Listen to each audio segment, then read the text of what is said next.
Hey everyone, welcome back. For those of you who remember Deanna, she is an INTJ 5-wing 6, and the last video I had with her, this is her second time on the show, but the last time she was on, we talked about how to some surviving the holidays tips for the INTJ. But hmm this episode has been in the making for a while.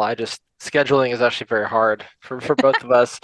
But it's going to be the best books for the INTJ. Obviously, very biased to us, but I think Deanna's going to have some fiction. I'm going to have some nonfiction, and then at the end, we'd like after you watch this video, you can agree, disagree, and then we'd like you to tell us what you believe are the best books for the INTJ hmm specifically. So, Deanna, welcome, and why don't you start off with your first book?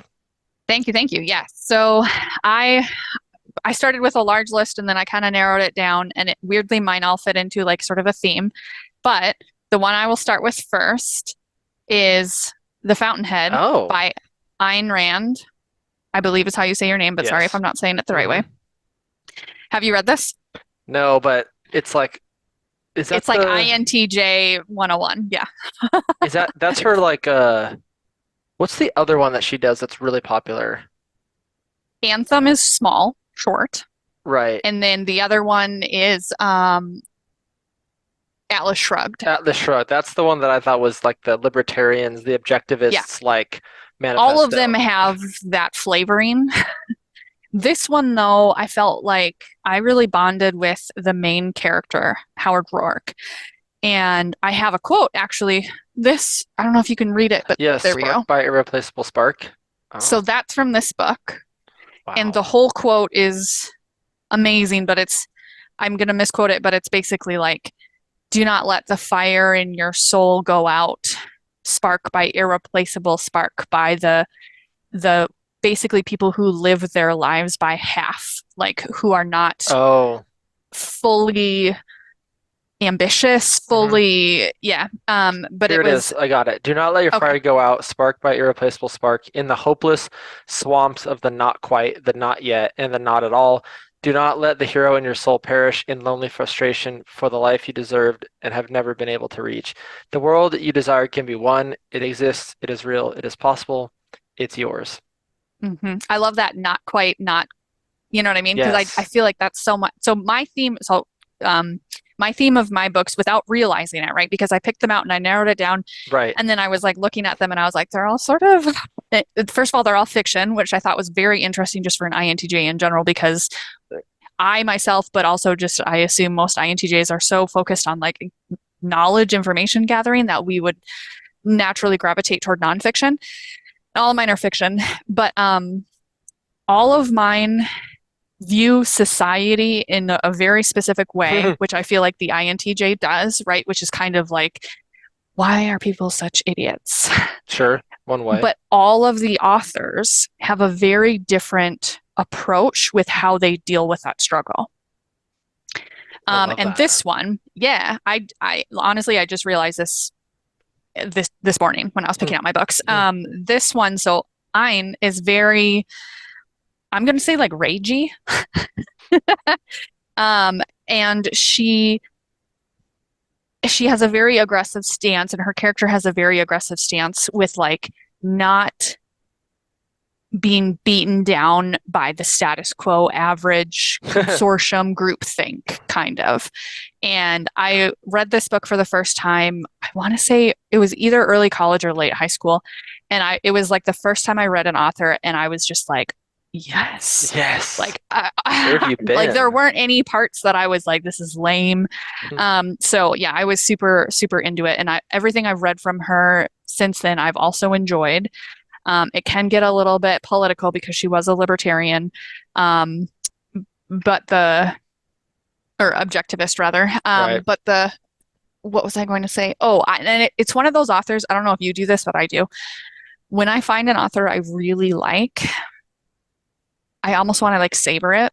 So I won't read all of their work all of at once. I'll buy them, right? So I have them, and then it'll be like, I'll read a little bit. And then when I need to like come back and have like something just delicious, I'll come back and read an author that I really like. So I haven't read all of her stuff because she's one of my authors that I come back and I just like savor her books because Yeah, I there's can nothing see them like all back reading a there. book for the first time. I Yeah. see all the covers. Yeah. Okay. Yeah. So that's my first one. Oh, and why you did I answer the questions all the way? What? Why an INTJ would be interested in this book, I think, is the author herself was an INTJ, Hmm. and the way she approaches sort of like the disillusionment with humanity, I think is really empowering. And I felt like I didn't feel like I was an alien after I read this book. Oh, okay. You know what I mean? Like Yeah. I was no longer like, That's a common occurrence when we read other authors or even discover our own type. We're like, oh, yeah, okay. There's an there's people articulation like out me. there. Yeah. Yeah, That's great. And I think it transitions perfect to my first book, beautiful. which is Nietzsche's Will to Power. Yes, I And have this written down. yeah, and I mean it was actually he didn't write it while he was alive. It was compiled by his sister of like stuff he had written that just never made it out into the public. So it's broken up nicely, but it's it's anti-Christian and not in the sense that he's saying that Christianity is bad, but he says that modern Christianity has degraded man's Mm, spirit and his like hierarchical approach to life. I mean, Nietzsche was very much a monarchist, very much a there are people that are above other people, and those people should be in charge of everyone else. And there are certain forces like Christianity that have allowed the weak and the poor to hmm. rise up against this, and that's why we have like the French Revolution and all these things like that.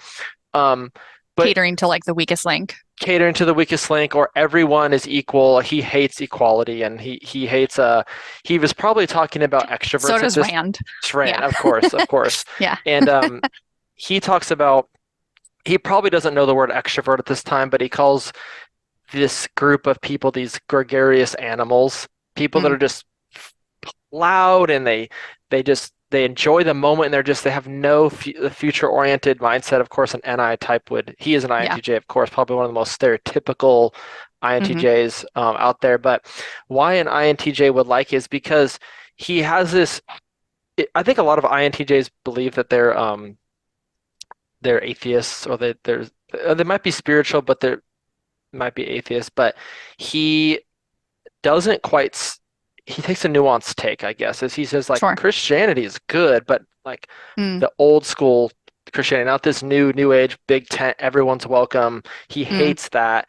And the quote like God is dead is not in this book, but it's that mindset about God is dead and we've killed him and mm, we're no longer this like fire and brimstone Christianity I think that he wants to mm. get back to. Yeah. Is very enjoyable. And he's just he's anti-nihilism. He Hmm. believes that like life should be lived to the max, but also the iron sharpens iron, and we should be suffering in a way Hmm. so that we Hmm. can Grow. grow. Yeah. Yeah. Yeah. One of the first people that I think kind of said this, all the motivational speakers, all this, they're all just Nietzsche revived in many ways. So this is why I think Will to Power is one of my favorites. Since you recommended it last time we chatted and this time too, I'm definitely gonna have to raise that higher on my to read list. Perfect. Yeah. Yeah. So what's next for you? So actually that the way you frame that one up is gonna make me choose this one next. Um, Franz Kafka, Oh, The Trial. okay. Have Not you read ever it. read No, but Kafka? I know him very Metamorphosis, I know all that. Never read it though. Okay. Have you read anything by him? Nope. Okay. So, Kafka, I actually just heard this week. I don't know MBTI, but I guess the internet thinks that he was a 5 in the Enneagram. So strong correlation with INTJ, Mhm. perhaps. So Kafka in general, no happy endings. All of his books are like extremely depressing. But it's like so just brutally honest and unflinching about, and again, mine kind of all fall into a genre of dealing with the woes of humanity or society and kind of like how an INTJ could see this, but then also like how do we reconcile with Right. that because we have to like, exist with humanity, Hmm. unfortunately. Right. And the book that I heard that Kafka specifically wrote about his experience as like, I don't think he categorized it as being a five because I don't think that was around at about the same time, but was called The Castle. And I haven't read it, but I've got it on the book on the shelf behind me. But since I haven't read it, I can't recommend it. That one is now also on my higher up on my short list. But this one, so The Trial, is a very short, depressing book about, so all my authors take kind of a different approach. In this one, you don't like the main character, right? Like he's kind of annoying, but you feel bad for him. And he goes through this trial that is just ludicrous. Like it's not based in reason. There's no efficiency, no clear path forward. He's just like stuck in a loop and everything. And it's, it points out what I feel like is a lot of the flaws of society and like group mentality Oh, and having to submit to an authority that you may or may not see, may or may not understand. You don't even know what they value. So it has a very sad, like, I don't know, sad is the right word, but it's not a happy ending. Like you get to the end of it and you're just kind of like, well, fuck. yeah. I love that. And that's Kafka. So like Rand approached society and was kind of like fight back. Like if I had to, paraphrase her. Kafka approaches society and is just kind of, he is a little nihilistic. Okay. He's just kind of like, there it is. Yeah. That's what the world is like. So I really enjoyed it, and I think about it all the time whenever I see like stupid things happening, and you're just kind of like, What would Kafka say? is everyone seeing this? Like, is this happening right now? So yeah, but I would say don't read it if you're looking for a pick-me-up because you won't get it. Yeah. That's fine. Yeah, I believe that INTJs really want to see the world as exactly it is. Yes. And of course, that's dumb to say that because of our own perspective, but I believe we're always trying to figure out like what is the clearest way the world exists. I don't want to be blinded by even my own biases. So 100%. we like those Yeah. authors that do that. Yeah. Okay. No fluff. No There's fluff. no fluff in Kafka. No. Is it my turn? Yeah, go for Gosh. it. Okay. This is going to be a deviation, but then I'm going to get back to something that's kind of in the same realm. This one is one of my favorite sales books. It's called Eat Their Lunch. And I've heard of this. Okay, Yeah. Anthony Iannarino. I've read all his books. The reason I specifically like this book is because INTJs should read sales books, not Mm. because it even may affect their corporate life. They may have a job that isn't even related to sales, but really what it teaches you is that like there's a process, there's a way to get buy-in from Buy-in. Mm-hmm. buy-in from your family, community, church, groups of people, friends, and what you learn in a sales book is just how to live with other people. But it's like we like a TE process, but sometimes it's TE in service of maybe FE or dealing with other people. Yeah. If you do happen to get yourself into a role where you need to pitch something to management, or you're in a sales, but I was in a SDR role and I would call on phones, and I did a business development role. Mm-hmm. I'm currently in a sales role, and Right. I have done cold calling, and yes, Yeah. You learn how to swim real You fast. learn how to swim, but like when I started reading sales books as an INTJ, Yeah.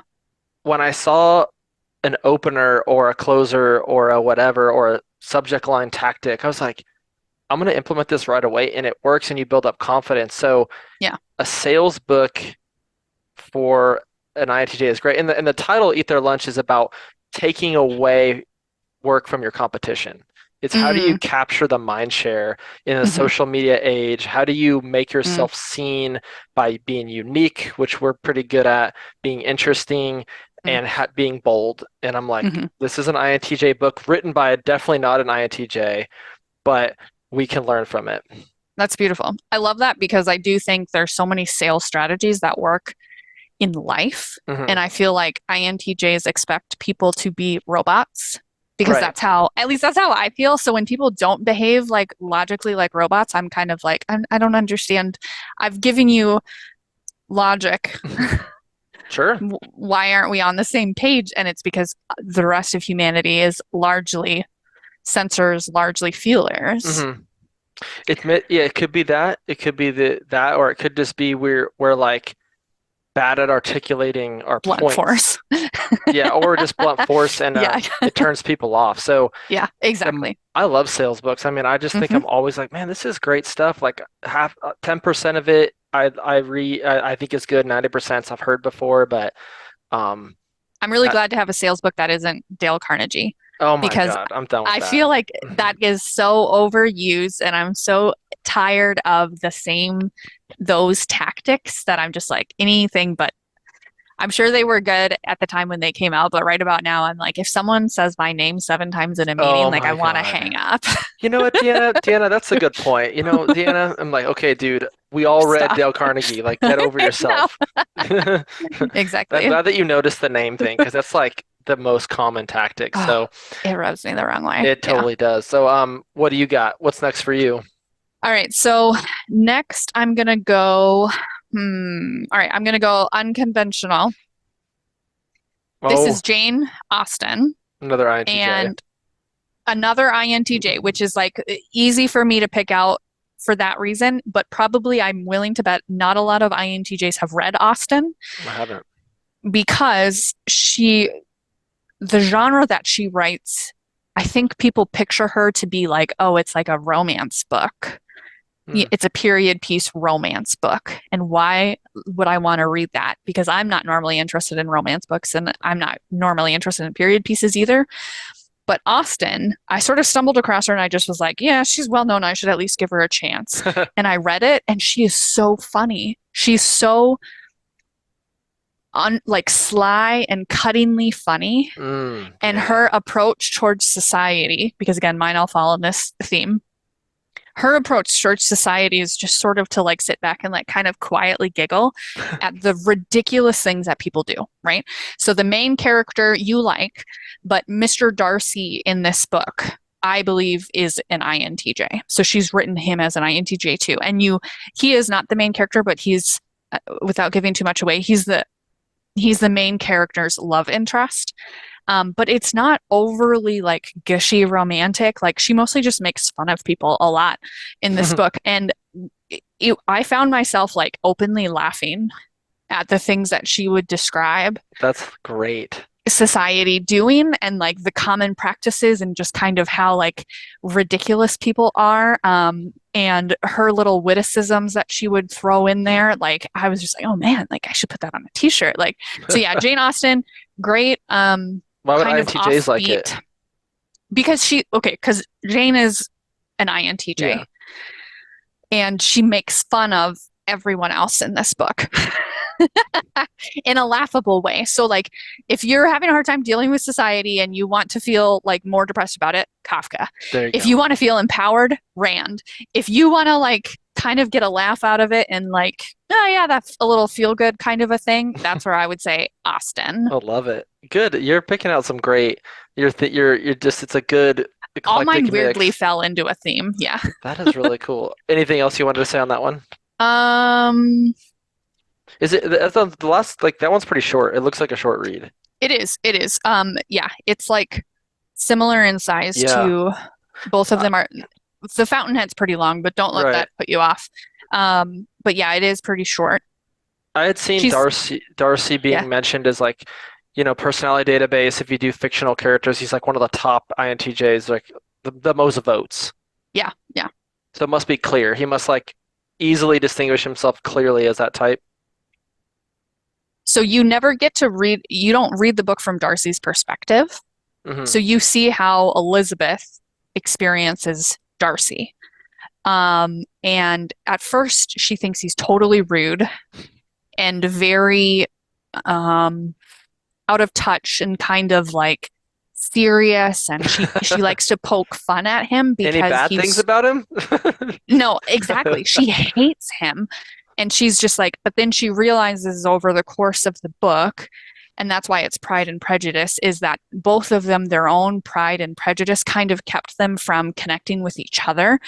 And it's funny because it's like you get to see an INTJ from someone else's perspective right? Being able to see Darcy and how we might come off to other people. Mm, But then she changes her mind about him because she realizes like he's actually really deep.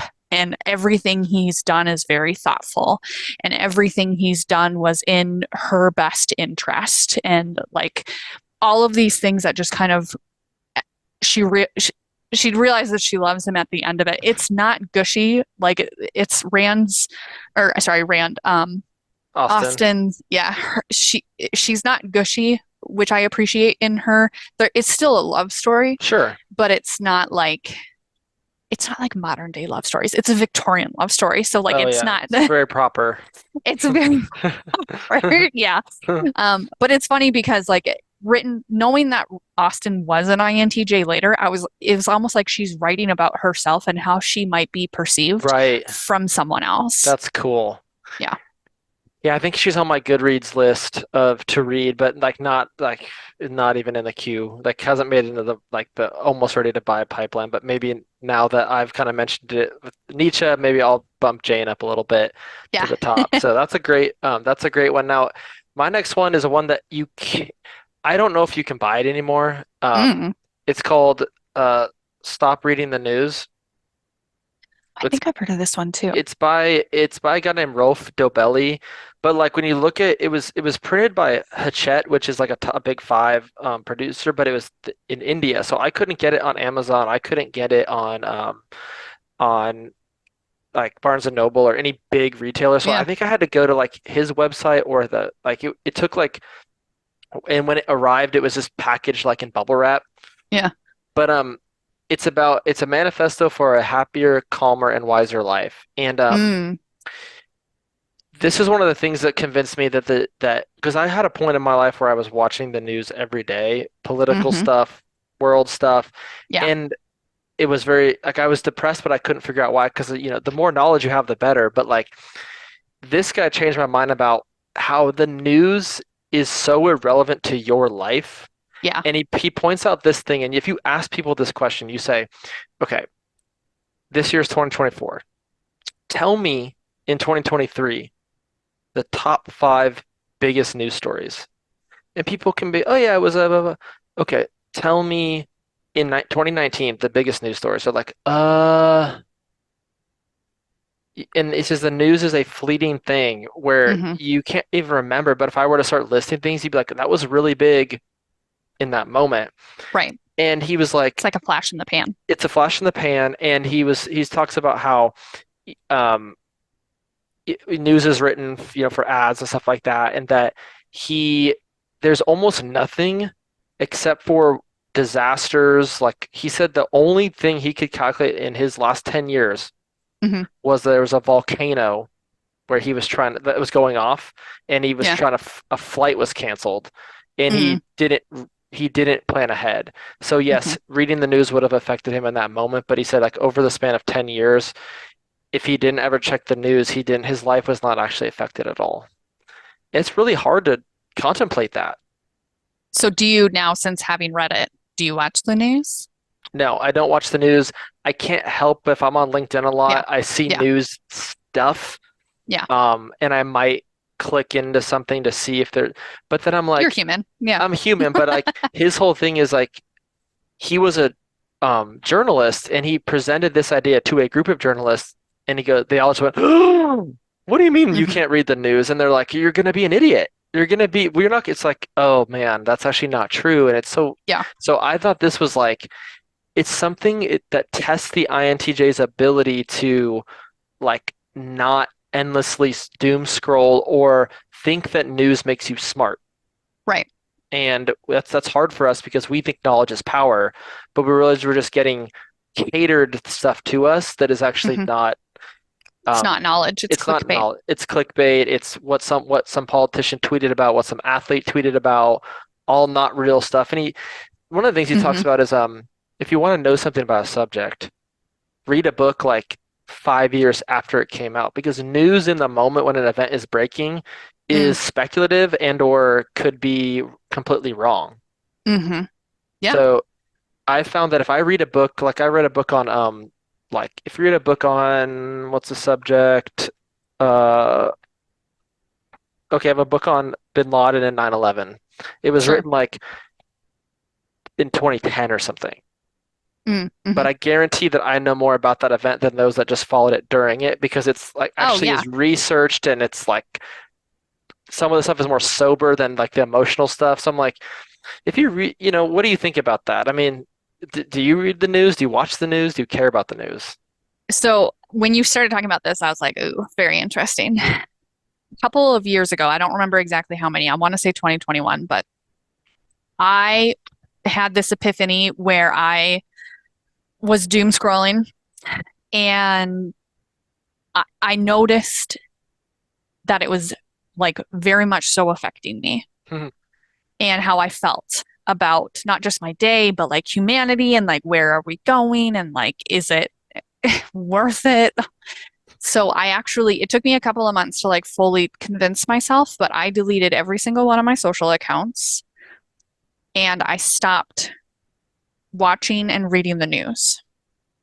And most of us have phones that will give us breaking alerts. You know what I mean? Hmm. So, like, in the event that something happens, like an earthquake, right, just happened recently in New York, or Hmm. like, I mean, it's not Kidnapping, like I'm Amber Alert. right. I'm going to know about the big things, which is what I want to know about, but there's a lot of things that I just don't want to hear about because it's noise and it's like hyper noise. Do you know what I mean? Like, it's like meant to be purposefully trying to get an emotional reaction from me, and I don't want that. And I saw a great I don't know how long ago this was, but it was like a Denzel Washington quote, and he was saying like, if you read the news, you're misinformed, and if you don't read the news, you're uninformed. So which is better? And Is I that was like, Denzel? Is that I'm, Denzel? I mean, I it think was it's a Malcolm video X. clip. Okay, maybe he could have been. How sad if I remember it for being Denzel Washington and it was We're Malcolm. gonna have to edit that out. But it was no, leave it in. Okay. It was a video clip, I think, on Facebook that I saw. So that's probably honestly, it was probably Denzel quoting him, but they left that out. But this is a perfect case in point. I'm misquoting Oh, the right. like who said the quote because I saw it on Facebook and it was Right. more popular for it to be Denzel Washington. It was like he was being interviewed on like the red carpet or something. It Okay. was, do you know what I mean? But that it changes your reality of what's real. And that was what I had to decide for myself was I'm going to purposefully sort of unplug from these sources of information that are skewed and that are potentially unreal and that are Right. changing my opinion about reality. So yeah, I've done that. I 100% recommend it. So you're validated here because it's a Mark Twain quote, but Okay. Denzel Washington said it on the red carpet one time.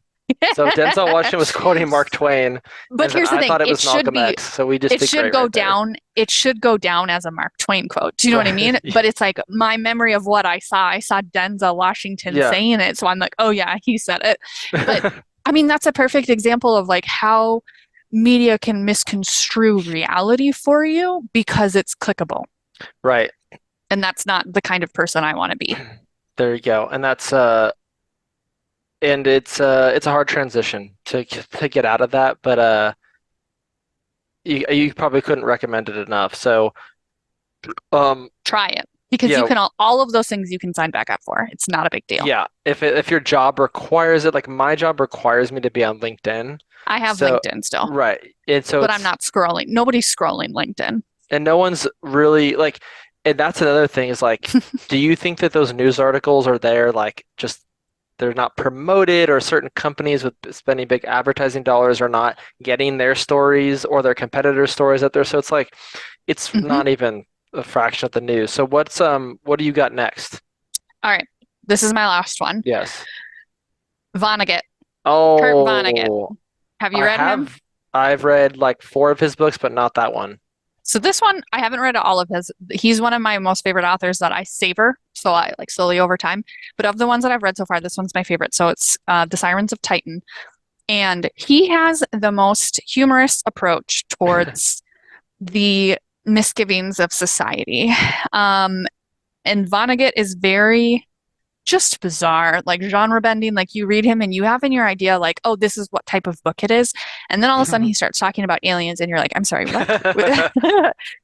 So like he's just, but he's so, you know what I really like about Vonnegut? He's so funny and he talks about like really hard truths, but then he puts like a positive spin on it and he like ends with hope. Like I feel like Vonnegut's very hopeful when hmm you read him, hmm even though his books are very dark hmm most of the time. This one isn't so dark.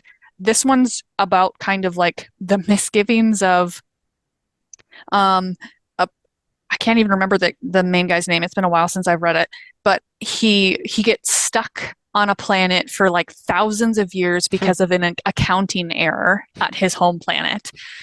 And it's just like, what a ridiculous scenario. Yeah. Do you know what I mean? Yes. And so it's really funny, but it's also like I don't know, I love his stuff because he's so unique. I haven't found anyone like Vonnegut where he can talk about things that are like could keep you up at night things, but at the end of the day, you're laughing along with him when you read it. So yeah, that was my I Sirens of have Titan. so I read Slaughterhouse-5. I've read God Hmm. Bless You, Mr. Rosewater. There was one other one I read, Dead-Eye Dick. I didn't really Mm, like that one, but like I've read Slaughterhouse-5, and yeah, it is like so the internet believes he's likely an ENFP, which our type gets along well with. They say that he's a five-wing four, which hmm is kind of, it's hmm funny that you In line. Yeah. in I didn't line. know that about Vonnegut. So funny. Hmm. But yeah, they're like absurdist because they say that he's a Yeah. satirical anti-authoritarian humanist, absurdist, and often brutally depressing. Often. So you're Yes. like, but he But he is can like funny, hold both at the same time. He can be like depressing and yet hope. And I right? appreciate that because I don't trust people who are just like hope, hope, hope, hope, Right. hope. Like I need Yeah. them to be like, I've seen the depths of humanity, Right. but here's why I think it's worth it. And he absolutely does that. And then what there's something else I was going to say about him. It doesn't matter. But yeah, Okay. he oh, I know. Did you know Vonnegut rated his own works? He rated. Rated, correct. So like he gave himself like an A plus, B minus, C, D for his own novels, and he has like 15, 20 novels. Yeah. So if you're looking for like which Vonnegut book to start with, he gave himself grades Oh my on God, I did which not ones know he felt this. like were the best, which That I is thought was amazing. that's and one thing about Vonnegut that I wanted to say before we go to my last book is that Yeah. one thing he talks I don't know if he did a book on writing or how to write, but I believe Mm, he did. And one thing that's always stuck with me is that he said start as close to the end as possible.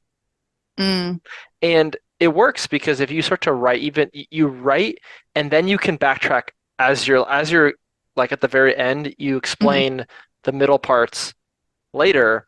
But I've thought that's a good way to be concise in a way, but then it ends up being kind of weird nonlinear storytelling. And there's a Yeah. feeling you get when you read Vonnegut, and I haven't read him like maybe in 15 years, but it feels like you're kind of feeling awkward and weird in the whole time because it's absurd. Like the whole thing It is doesn't absurd. fit into what you're expecting it to It be. doesn't fit into even like something that I can relate to where you're like, Yeah. oh, like this conversation or this atmosphere or this environment. I feel like I want to keep reading, but I feel weird at the same time. Like, what's going on here? And that's a genius. Only a genius can write like that. Yeah.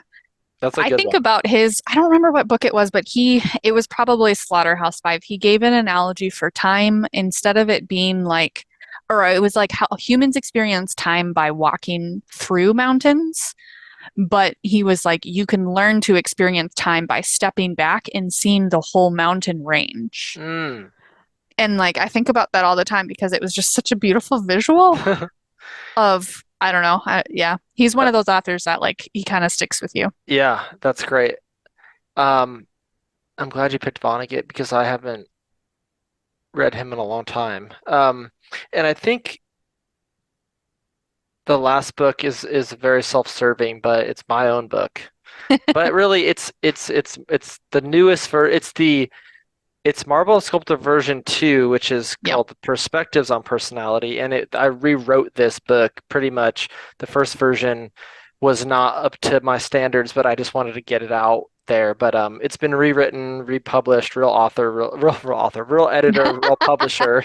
Yeah. My brain was working when I wrote this second time, so it's probably 30% different. But Oh wow. Yeah. this really just speaks to like all MBTI books. I mean, personal development, challenging your perspective on yourself. I mean, you kind of said at the beginning with Ayn Rand that when you read someone that you're like, oh my God, I don't feel like an alien, is the same feeling you get when you Yeah. discover your type.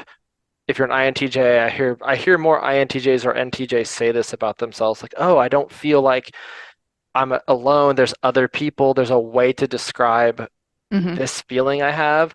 My Hmm. contempt for society or people is a natural trait, and I can either, I don't feel weird to be this way. Yeah. I feel like it keeps us from becoming villains. It keeps us, yeah, I think that's true.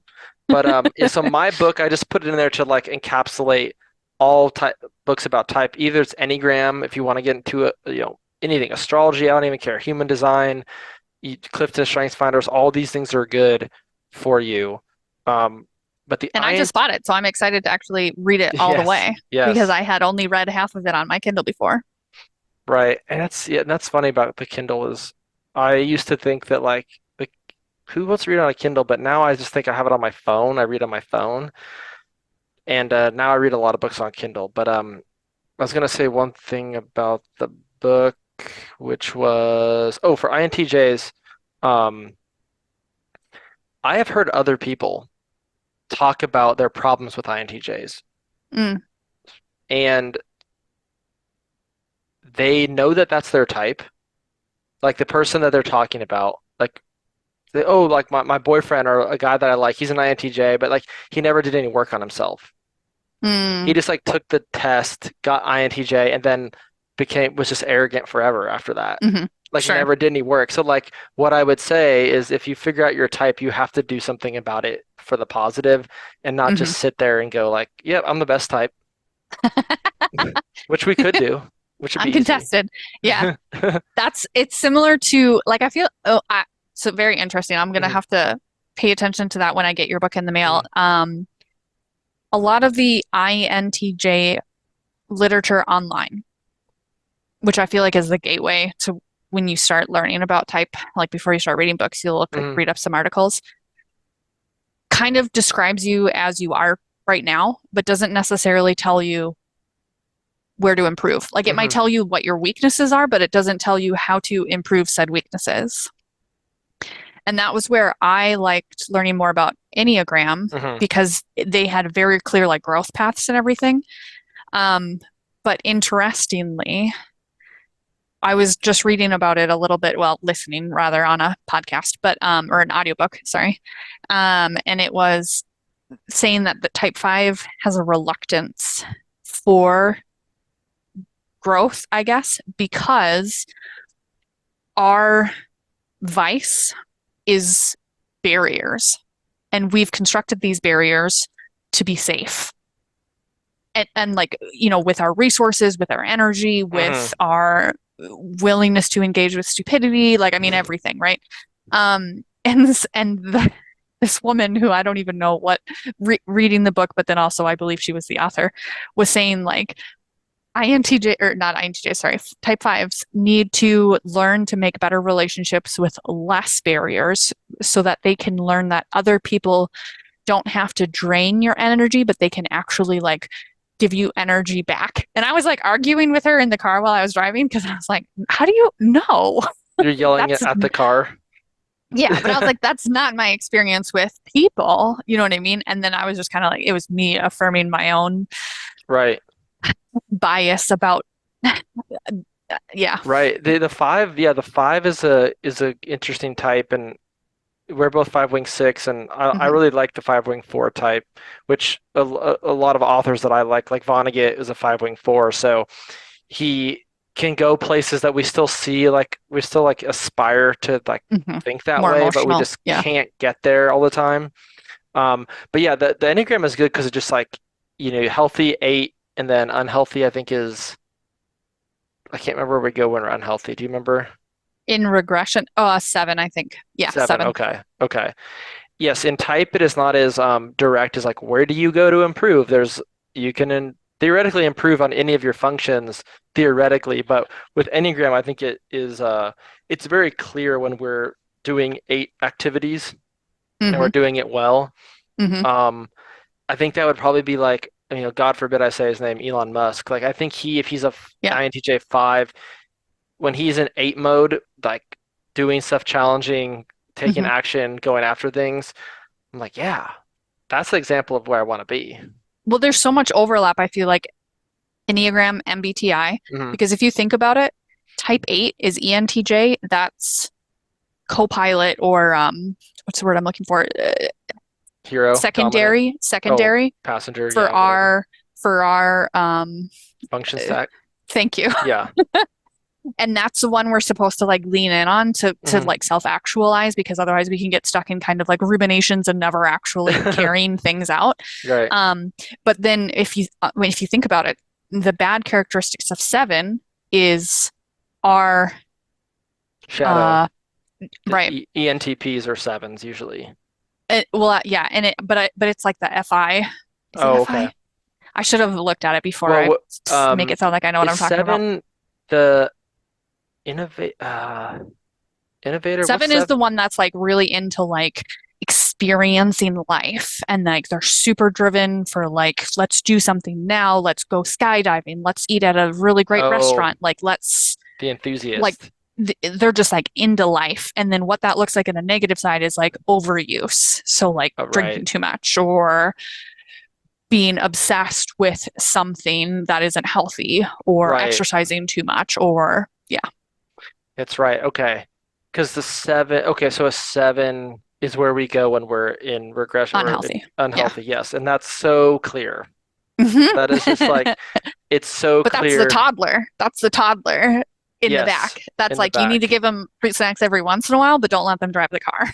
Right. You need to Yeah. it's a blow off steam or like do something. Like, don't live an ascetic lifestyle where you're just brutally punishing yourself because I don't think our type can do that well, because we will explode. Yeah. Uh, that's great. But does it's like so much correlation. Like I just It's thought of so that much today. correlation. Yeah, Hmm. you just said it better than I could have. And I don't, and I've talked to a lot. I've done it. I've hired an Enneagram coach, and I don't think I've heard it explained as well as you just did. So, but like I said, this is Deanna's second time on the show. I want to ask everyone what books, Mm. maybe if you're not even INTJ, you could weigh in here, but if you are an INTJ, give us like 2 or 3 books, put the links in your comment. Like, what do you think are books that the INTJ must read or changed your life for the better? So, Deanna, thanks for being here. I appreciate it. I'm going to For put all sure. the links to all the books if you guys want to go check it out. And, hopefully she'll be back if I can ever get it together to schedule, We like I should said. take recommendations on future things we should talk about Oh, too. okay. There you go. All right. Let's see if we'll let the audience pick. Audience Yeah, choice? Oh, man. if there's Okay. anything. Yeah. All right. Thank you.